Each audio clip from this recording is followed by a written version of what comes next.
Parade ground Dehradun में आयोजित राम राज्य शोभा यात्रा में शामिल हुए सीएम धामी कार्यक्रम में बड़ी संख्या में उपस्थित राम भक्तों को किया संबोधित।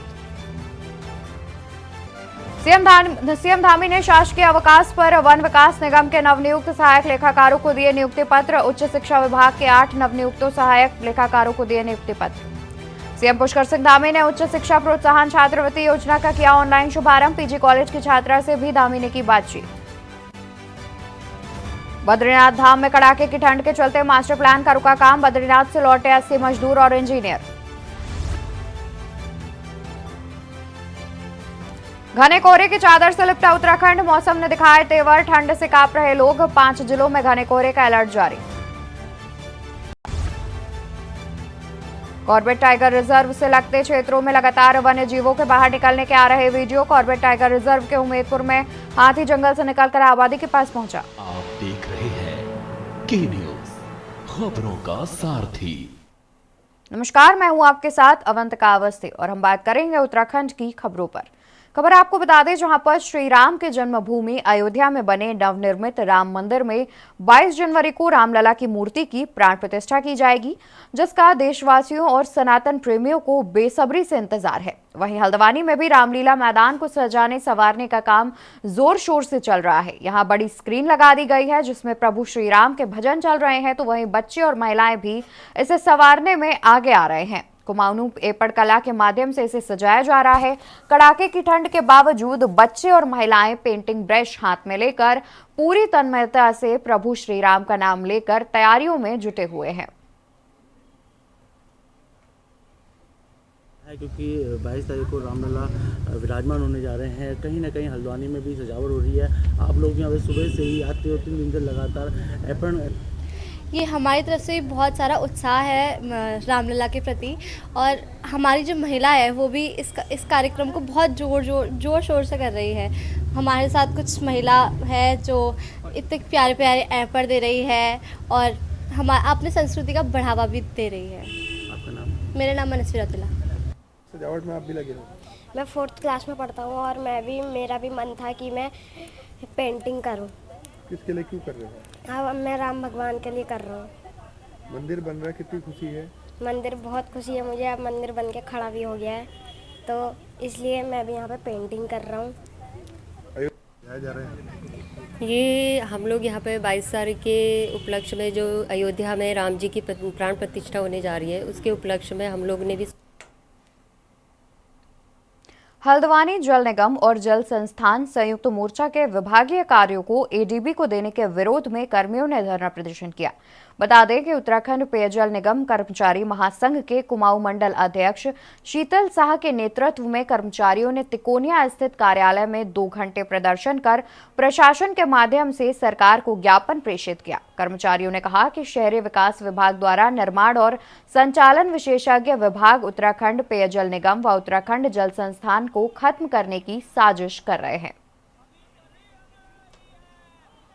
जल निगम जल संस्थान संयुक्त मोर्चा के तत्वाधान में एडीबी एशियन डेवलपमेंट बैंक को जो सरकार और शासन हमारे जल निगम और जल संस्थान द्वारा संचालित जो कार्यों को एडीबी को देना चाह रही है, और हमें निजीकरण के राह पर जो धकेलने का एक दुष्प्रयास जो सरकार और शासन द्वारा चल रहा है, हम इसका आज यहाँ पर विरोध करने के लिए उपस्थित हैं। और जल निगम और जल संस्थान संयुक्त मोर्चा के तत्वाधान में हमारा चरणबद्ध तरीके से आंदोलन यहाँ पर घोषित हो चुका है, जिसकी कड़ी में आज से मेरे पत्रकार बंधुओं, आपका हार्दिक अभिनंदन जो आप हमारे इस सभा में पहुंचे हैं। मैं इसके लिए आपका आभारी हूँ। हमारी मांगे आज से 85 से हम कह रहे थे कि जल निगम जल संस्थान का एकीकरण किया जाए, उसे राजकीय डिपार्टमेंट घोषित किया जाए। वो आवश्यक सेवाओं से चलता है, मगर हमारे जो अधिकारी लोग प्रशासन में जो अधिकारी लोग हैं, उनके बदमेलुक रवैये से हम लोगों का हनन किया जा रहा है। एबीपीडी एक संस्था है जो निजी संस्था है, इस पूरे डिपार्टमेंट को उसको ठेके में 18 साल के ठेके में उठाने की जो ये प्रशासन है, इसकी कार्रवाई करने के लिए ब्याज दिए।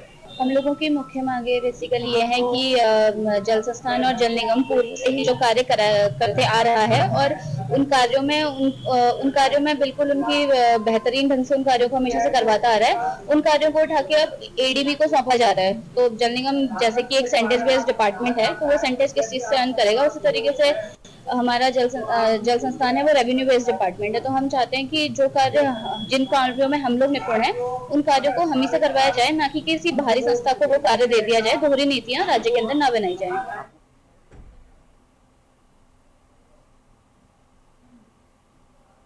कॉर्बेट टाइगर रिजर्व से लगते क्षेत्रों में लगातार वन्य जीवों के बाहर निकलने के वीडियो लगातार सामने आ रहे हैं। वहीं कॉर्बेट टाइगर रिजर्व से लगते बासीचीला उमेदपुर क्षेत्र में एक तस्कर हाथी जंगल से निकलकर आबादी के पास खड़े गन्ने के खेतों में आ गया। वहीं हाथी को गांव में देखकर ग्रामीणों में हड़कंप मच गया। ग्रामीणों ने तुरंत ही इसकी सूचना कॉर्बेट प्रशासन अधिकारियों को दी। मौके पर पहुंचे सूचना पर वन विभाग के कर्मचारियों ने कड़ी मशक्कत के बाद टस्कर हाथी को जंगल की ओर खदेड़ दिया।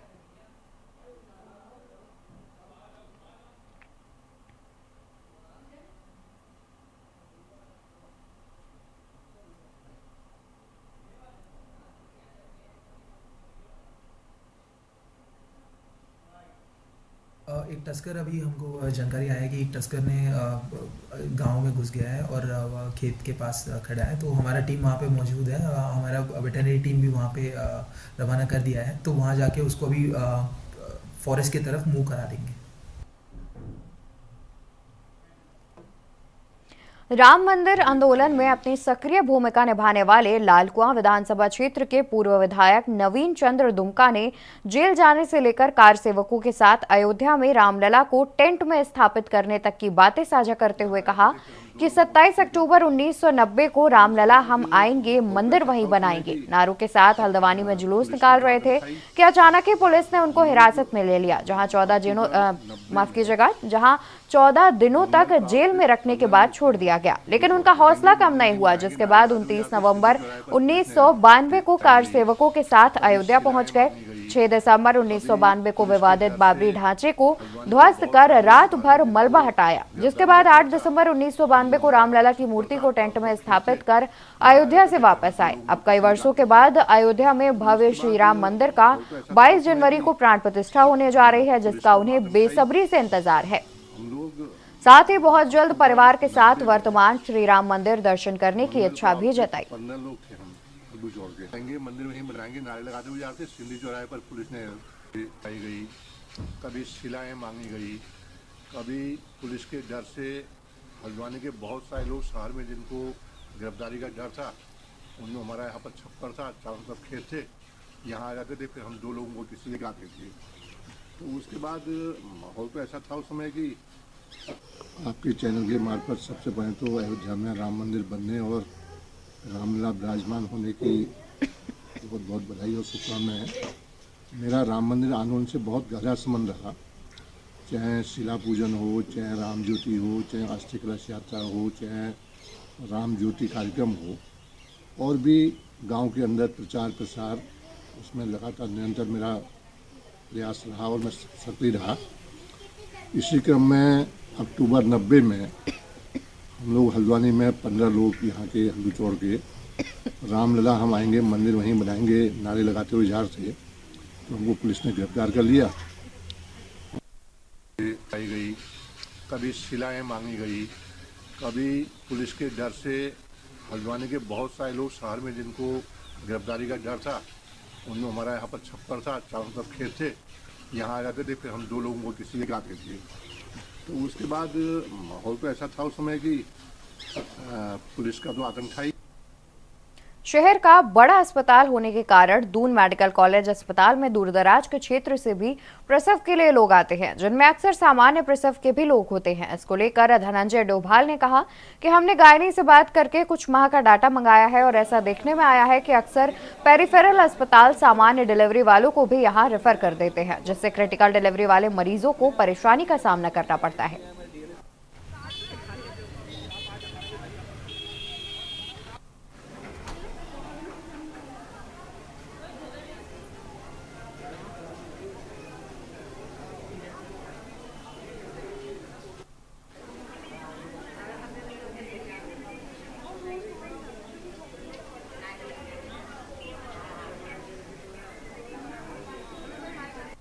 देखिए ऐसा है कि जो हमारे अस्पताल में जो आने वालों की संख्या है और जो बाहर से रिफ़र होकर आते हैं उसकी संख्या में ज़मीन आसमान का अंतर होता है। बाहर से बहुत ज़्यादा मरीज आते हैं और उसी का और लेकिन उनमें से कई लोगों की नॉर्मल डिलीवरी भी होती है जिनका कि नंबर काफ़ी ज़्यादा है। तो उसके लिए गायनी डिपार्टमेंट को बोला गया है कि एक डाटा देंगे हमें पिछले 2 महीने 3 महीने का, और जिसके बारे में पूर्व में भी सीएमओ साहब को एक लेटर लिखा गया है कि कम से कम जो पेरिफेरी हॉस्पिटल है उनको निर्देशित किया जाए कि जो नॉर्मल डिलीवरी है उनको अपने स्तर पे ही उसको वो उसका निस्तारण करें, क्योंकि एक बार अगर वो हमारे अस्पताल आते हैं तो जो सीरियस मरीज हैं उनको बिस्तर मिलने की असुविधा और डॉक्टरों की कमी के चलते उनको प्रॉपर इलाज नहीं मिलता, उसकी भी शिकायतें मिलती हैं। तो इन सब चीज़ों को हम अंकुश लगा सकते हैं अगर वो पेरिफेरी में ही उनका प्रॉपर ट्रीटमेंट मिल पाए तो।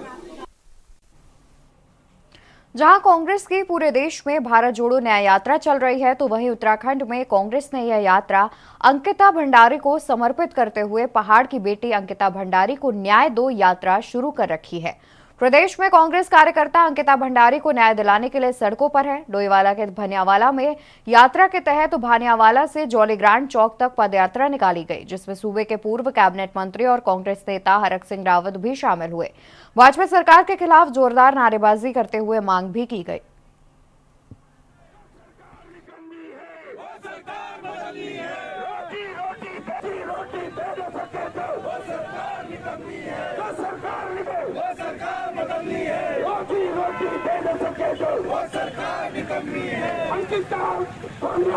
सोचता हूँ कि उत्तराखंड के लिए ये दुर्भाग्यपूर्ण स्थिति है जहाँ हम इसको देवभूमि कहते हैं और इस देवभूमि में हमारी बहु बेटियाँ आज सुरक्षित नहीं हैं, और विशेष करके तब जब हमारी बेटी अंकिता भंडारी की हत्या होती है।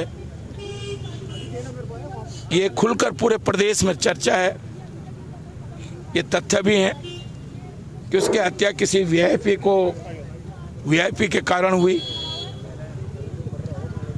और कहीं ना कहीं आज तक उस तमाम जांचें हुई, लेकिन उस जांच के बावजूद भी उस वीआईपी का नाम न खोला गया, सार्वजनिक रूप किया गया, न उसके खिलाफ कोई कानूनी कार्रवाई हुई है। ये अंकिता बहन को न्याय नहीं मिला, इतना टाइम हो गया। ये सरकार गूंगी और बहरी है। ऐसा नहीं कि ये लड़ाई कांग्रेस की है, उस हर घर की लड़ाई है जहां बेटी माँ है, जहां बेटियों को लक्ष्मी का स्वरूप समझा जाता था, आज उस पर इतने दुराचार हो रहे हैं। बात अंकिता भंडारी की नहीं है, आप अखबार उठाकर देखते हैं तो कुछ ना कुछ इस तरह की वारदातें आती है। ये बस ये समझिए कि कांग्रेस पार्टी एक जुगनू की तरह कार्य कर रही है कि इतने चारों ओर अंधेरा है और वो जुगनू की तरह इस लड़ाई को लड़ रही है और कई संगठनों को। और यहाँ रुकेंगे एक छोटे से ब्रेक के लिए। आप देख रहे हैं के न्यूज, खबरों का सारथी। ब्रेक से वापस आ चुके हैं, रुक करते हैं खबरों की ओर। खबर आपको बता दें, जहां पर राजधानी देहरादून के दून अस्पताल में इमरजेंसी विभाग में एम्बुलेंस चालकों की कमी देखी जा रही है। बता दें कि दून अस्पताल में कुल 10 एम्बुलेंस हैं, लेकिन इनके लिए केवल 2 चालक ही अस्पताल प्रशासन के पास हैं, जिसकी वजह से आए दिन मरीज और उनके तीमारदारों को भारी जद्दोजहद करनी पड़ रही है।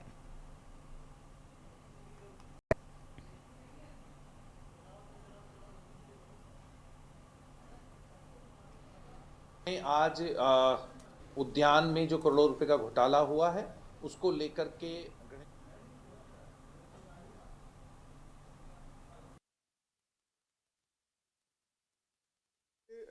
ये जो एम्बुलेंस की जो व्यवस्था है इसमें कोविड काल में जो है ये बढ़ाए गए थे और उस समय जो है इसमें काफ़ी इसमें सुविधा भी मिली थी। और अभी हमारे कुछ ड्राइवर जो है 4 ड्राइवर जो चिकित्सा स्वास्थ्य विभाग से थे उन्हें जो है रिलीव किया गया है, कुछ का जो है रिटायरमेंट हो चुका है और अभी हमने कुछ नए ड्राइवर के लिए आउटसोर्सिंग से व्यवस्था करने जा रहे हैं। और जहां तक एम्बुलेंस की सुविधा की बात है, और हमारे पास लगभग एक एम्बुलेंस की सुविधा हमेशा बनी रहती है 24 घंटे, और इसके अलावा मरीजों के लिए, जनता के लिए 108 की भी एम्बुलेंस की सुविधा है। तो मुझे लगता है कि इसमें बहुत ज़्यादा दिक्कत की बात नहीं है। उद्यान घोटाले मामले को लेकर अब सरकार विपक्षी दलों के निशाने पर है। सरकार द्वारा इस मामले में हाई कोर्ट में सीबीआई की जांच को हटाने की याचिका को लेकर विपक्षी दल सरकार के खिलाफ हो गए हैं। आम आदमी पार्टी ने भी अपनी प्रेस वार्ता में इस मामले को उठाया। आम आदमी पार्टी नेता रविंद्र आनंद ने कहा कि उद्यान घोटाले मामले में कृषि मंत्री गणेश जोशी की चुप्पी सवालिया निशान खड़े करती है और हम इसको लेकर कृषि मंत्री गणेश जोशी के इस्तीफे की मांग करते हैं।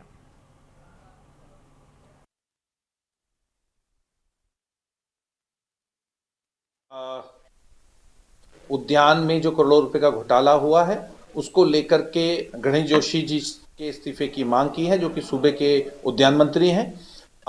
जल्द ही यदि इस पर कोई काम नहीं होता, क्योंकि उच्चतम न्यायालय द्वारा इस पर कड़ी टिप्पणी और एक फटकार सरकार को लगाई है, यदि इस पर सरकार कोई निर्णय नहीं लेगी तो प्रदेश के सभी नेता और कार्यकर्ता मिल करके इस पूरे मामले पे धरना करेंगे, प्रदर्शन करेंगे और आंदोलन करेंगे, इसको सड़कों तक लाएंगे। श्री राम भक्ति में लक्सर का हर महिला पुरुष इस समय लीन दिखाई दे रहा है। श्री राम प्राण प्रतिष्ठा को लेकर चारों तरफ खुशी का माहौल है। लक्सर की सड़कों पर भी राम भक्तों ने कई किलोमीटर तक यात्रा निकाली। राम भक्त भक्ति में लीन दिखाई दिए।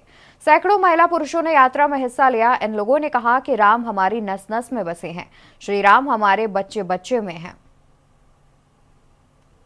ये यात्रा लक्सर गांव से लेकर शिमली मंदिर तक यात्रा निकाली जा रही है और ये हमारे मकसद की बात है, बहुत खुशी की बात है, हमारे गर्व की बात है देश के लिए। विश्व हिंदू महासंघ ये यात्रा से भव्य यात्रा निकाली जा रही है राम के इसमें। ये हमारे राष्ट्रीय पूर्व अध्यक्ष आदित्यनाथ योगी जी का आदेश था कि 22 तारीख से पहले सब जगह जो भी संगठन है हमारे विश्व हिंदू महासंघ के, सबको भव्य यात्रा निकालनी है और हम उसी का योगी जी का आदेश का पालन कर रहे हैं। और ये विश्व हिंदू महासंघ की हरिद्वार जिले में सबसे भव्य यात्रा निकाली जा रही है।